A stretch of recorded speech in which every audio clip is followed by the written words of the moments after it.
Hello, welcome to The Craft by Openspace. My name is Hian Goh. I'm your presenter for today. And The Craft is a series that actually explores creative leadership, which is so essential in entrepreneurship and all things in life. And I'm so excited that we have perhaps one of the most engaging and the best person I've ever seen on the internet on this space, Andy Walshe, who's now, I would call you the Chief Performance Officer of the Liminal Collective, but he's more famous to be known as the Director of Human Performance for Red Bull. Welcome to The Craft, Andy. Great to have you here. Oh, well, thank you, Hian, and I look forward to having a great conversation today. Absolutely. So in preparation, knowing that I'm with a human performance performer, I was very stressed, and I tried to read up about you as much as I could. And the reality is that you are really, famous for getting a guy called Felix Baumgartner jump out of a balloon. And I wanted to ask the first question, which is, how did Red Bull even come up with the idea of having a human performance department in the first place? I know they're all about celebrating marketing and being doing incredible things, but how did they then decide, wait a minute, we need a human performance department? It's a great question, and you're right. Not many people ask that. The reality is, if you think about them in the era I was there, the fundamental premise was sort of the below the line marketing strategy. So have people talk about the brand rather than try and buy ads on television. In fact, you weren't allowed to buy the classical commercial thing. So to get people to talk about the brand, the easiest way is to have people who have some brand affiliation do extraordinary things. How do you get them to do extraordinary things? Well, you basically have to prepare them, train them. They have to rehearse and practice. And the more extraordinary and crazy it can look, the more preparation and training and sophistication. So human performance became a tool to help the talent explore its potential right to its very edges. And Air2 people would then celebrate that in all sorts of ways, and mostly by posting about it, taking photos of it, interviewing the talent, et cetera, et cetera. And you would see that's how, even for things like Stratos, which was the jump from space, the world watched. So when you try to execute a marketing strategy like that and you realize that it's about human performance, essentially what you're doing is you're getting a lot of high-performing people to do even more excellent things. And it's different from a lot of that we see, say, on the internet, where we talk about people who are not performing in life to change their lives. And a lot of that is sort of like you have to have discipline and willpower. The people that you work with, they all have discipline. They all have willpower. They all are very used to winning and being high performers. And yet your job is to get them to be even more high performing. How does that actually even work how do you actually get people to do that in the first place? It's an interesting framework because, to be blunt, they're not always that fired up and excited to do the things we ask them to do. But yes, they do come with a given set of tools and a craft that they've mastered for the most part. Getting them to think beyond what they're currently doing, keeping them motivated, keeping them excited is very similar no matter who you are. It's about identifying with them, understanding or modeling what their craft is, like doing a sort of fairly sophisticated modeling process where you understand what levers you can pull. And if, like, to be a great entrepreneur, you need the skill of selling, you need the skill of imagination, you need the skill of leadership. So you can think of those as a few levers. Typically, they're not 10 out of 10 in every lever. So you then go around the sort of model that you've created and say, well, if you want to continue to push the edge of what's possible, we've got to take these things where potentially you're not have a superpower up a little bit, and then we double down on their superpower. So whatever they really are good at, they like to do more of, and we sort of frame it up like that. And a big part of that is mixing them up with talent from other communities, because it's great to be the best in class in a certain category of mastery, but when you mix that person with people from other areas of mastery and they start to share, they tend to lift each other up naturally. So it can be, it's a really powerful process when you get into it. So I think the first thing you have to do is to go figure out that model, right? And so how does one actually go about doing that? Like, think about it from my perspective. If I wanted to figure out my model, how would I do that? So it's funny you asked. We've done a whole bunch of modeling more recently on founders, executives, C-suite, but founders specifically. And it's a really interesting combination of skills that we're seeing. So the modeling starts with the sort of, what are your data inputs, if you think technically? All right, so let's talk. Always look at the research. People have done a lot of thinking in every area that's sort of, and have written it down somewhere. So we go and look at the research. We then look at, in your case, subject matter experts who have founded companies because they've been successful, and the ones who've not been successful. So you look and you interview them. You then look at investors who've invested in talent, who've become successful. And then if you have the ability, the most important conversation starts with you yourself. So I'm asking you what you think you need, and then I'm baking that into a framework that I've learned from these other data sources. And then if you say I want to learn to be able to perform under pressure really well, I will also then, if I pick that characteristic, get data from communities like special operations, and I'll talk to them about how to perform under pressure, and I'll bring those data points in. So we will model you like that. But number one thing is to start with the talent, and that would be you, because you usually know what's possible. Are there like certain parameters which are universal? Like you talk about performing under pressure. It feels to me like that's a skill set maybe everybody wants. Have you found like maybe 3 or 4 universal data points? So there's always the craft or the skill. So that, and so I've had thousands of different areas of mastery under my sort of, I've had the privilege of learning from. So pianist and founder, athlete, so they have that skill. So it's obviously not the same, but it crosses. Then when you get into the layers of talent, there's always an element of, if you like, for us, the number one marker that sort of transcends all of them is we call spirituality. And we define that by a purpose, doing something for a purpose greater than yourself. And I'm talking top talent. Now, that purpose may be the person next to you. I'm going into battle to save, and I'm going to take care of my teammate. It could be a spiritual leader, a religious leader. It's often a family member. It can be anything. But when we see that pop up, because when it's all about you and just about you, the tunnel shrinks, so to speak. So the mission-driven perspective is so critical in inspiring people to get better. Yeah, there's always that idea that to do extraordinary things in an area, that there's a higher purpose, and that we bucket under the spirituality thing. But there's things like creativity, that's one that transcends. Character, typically based on virtue, transcends most. And then of course pressure, handling pressure as a skill. But if do you think it's a skill people can actually learn that skill? How do you teach that skill? Here's the simple model. There are basic frameworks by which you can improve your capacity to manifest who you want to be when things get tough.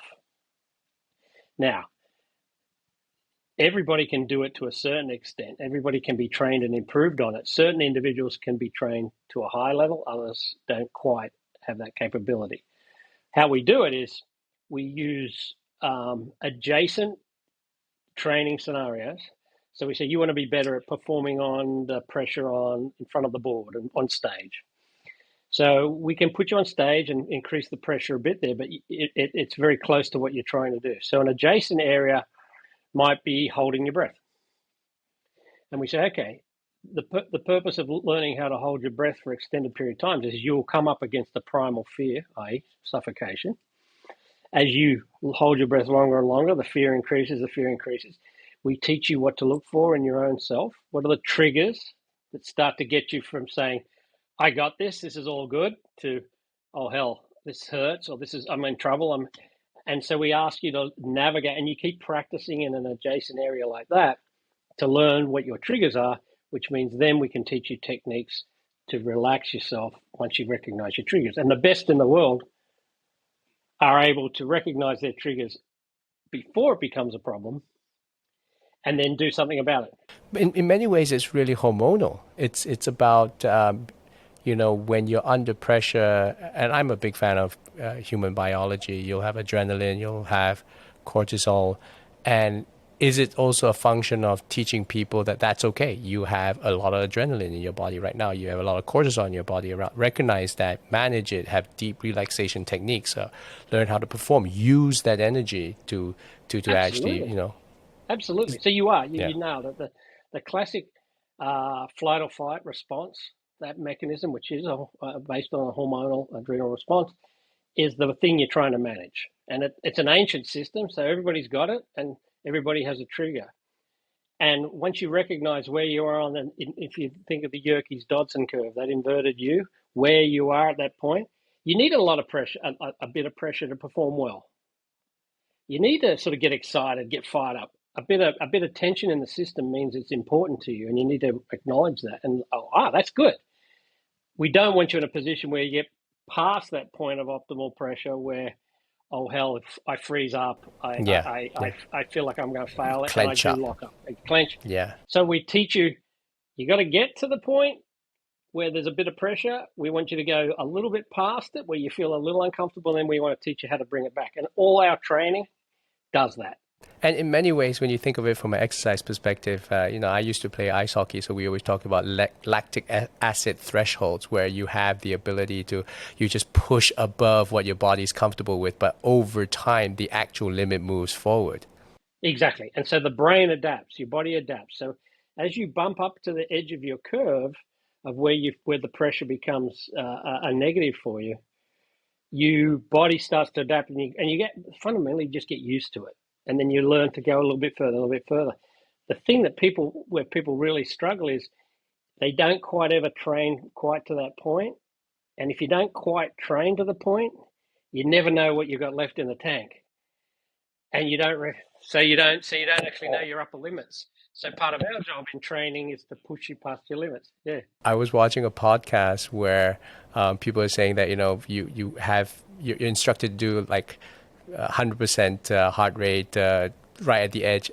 And then the guy says, most people actually think they're doing that, but they're not. They're exercising. It's really hard, but they haven't really reached that edge. How do you identify when that's really the case? Like, I'm most afraid of thinking I'm actually trying to increase my limits, but I'm not doing that. Like, how do you guys identify that? So you can look at heart rate as one trigger. You can look at respiration rate. Over the years, as a coach, I can know if I put someone in a challenging situation, when that challenge becomes slightly overwhelming, and that's the art. I'm trying to balance. All right, okay, a little harder. Pull them back. What you can also use nowadays is obviously all the biometrics and that the sensors. You can detect stress. You can look at bloods. You can look at brain real time. In our esports and cyber programs, you can actually measure the brain real time to see how much pressure they're under and under duress. So it's a combination of art and science, and the more the science, the better the science gets, the better our art gets. So it's the trick is, you don't want anyone at any time in any of this training to be at a point where they're floundering, because it's just horrible. Feels bad. How important is data and collecting data when it comes to actually measuring people's performance? For example, like how does one measure the fact that this individual has become more creative? I almost feel like this. You can measure a heart rate, but I have clearly become more creative. So, the data, the type of data is dependent on the variable, as you would know better than anyone. So if we're in Formula One, a lot of metrics, a lot of technology, easier to collect, hard to analyze. On the softer side of the human spectrum, empathy, compassion, creativity, you've got to really look and trust the process. You go through these creative training exercises, and you can ask anecdotally how your understanding of work. Like with any form of training, good training evolution, good experience, matched with some good education and knowledge, you will improve. And at some point, you just take it with a leap of faith. I can't say I've made you more spiritually aware, but I can definitely immerse you with talented people in deep spiritual practices. And you do come back and go, oh my God, it changed my life. Now, how? So we like to measure what we can measure. Funnily enough, as you probably recognize, Hian, the most important things you can't measure. But we're getting better at measuring what can't be measured. So we're getting there. It's becoming along. In some ways, you can't measure it definitively, but you can attempt to measure it. And I remember talking to you just before we got on to the recording. You said something, or someone has written that you feel that increasing performance is a quantum leap. It's not a linear thing. So we go ahead, we do all these things, and then we have, as what a lot of people call, a breakthrough. Like, talk me through about that. Is that really the case when you observe people? Is it just one day they transform and become the superhuman? It's sort of some days they do, it's sort of the idea. It's definitely non-linear. Let's just agree on that. The old saying in our industry was training makes you worse. You actually have to get worse to Training improve. makes you worse. So you train really hard on day A or Monday. You need Tuesday for the body to regenerate and overcompensate. And the body does this. It's sort of, oh my God, I was hit with this stressor. I need to be better prepared for that stressor next time. So not only just build back what would cope, but I'm going to build back a little extra. And it does that all. So you train, you get worse, you recover, you get a little better. You train. Now, when you bring cognitive, spirituality, creativity, physicality, and you lump them all together, sometimes you get worse. All things are sort of crashing for a while, and then you have a breakthrough. So, and we see that more at the top. The early learning anything, developing, starting something new, you kind of get these great increases and pretty sort of exponentially, and then it plateaus, and then you seem to have these waves where you go down, up, over. And for some of our top talents, especially even the physical space, they can look at 1 or 2% improvements over 3 to 5 years. So it's not much. It's a lot of work for a little gain. Well, I hope that people who actually have listened to this little podcast will make the effort to go and do much more research and stalking of of Andy. But want to ask like the final question, which is, what's the future for you, Liminal Collective? What do you want to do? How are you going to make yourself an even more high performance coach? So for us, it's still wonderful to spend time with extraordinary performers and learn, because you're always learning. It's always a partnership. Excuse me. What we're trying to do is, and we're doing projects on this now, is we're trying to take all the lessons learned on helping someone bring their best forward and point them in non-traditional areas. And I'm not just talking new sports and things like streamers or hackers and gamers. That's sort of in the wheelhouse already. But how do we take, say, for example, the top 10 researchers in cancer, and how do we optimize them? How do we take the top 5 climate scientists in the world and optimize them? How do we take all this extraordinary lessons learned, which aren't that complex, but you kind of got to study it, as you say, and give it to people who are solving the world's greatest challenges? And then with that, how do we translate it down so it's relevant for kids? Because I guarantee you the things that helped us get Felix to do what he did, step off the ledge in terms of his development, are the same things a young pianist, she or he, doing their first piano recital at the age of 10. They can learn the same principles and have a great experience and go on and enjoy, versus being frozen and scared and terrified of that next test. So I think for us, that's what we're trying to do. So that's, if any of your listeners have any good ideas, we're all ears to learn how to do that. Well, I feel inspired already, and I wish I had another 2 more hours to interrogate you, but Andy, we'll have to leave it there.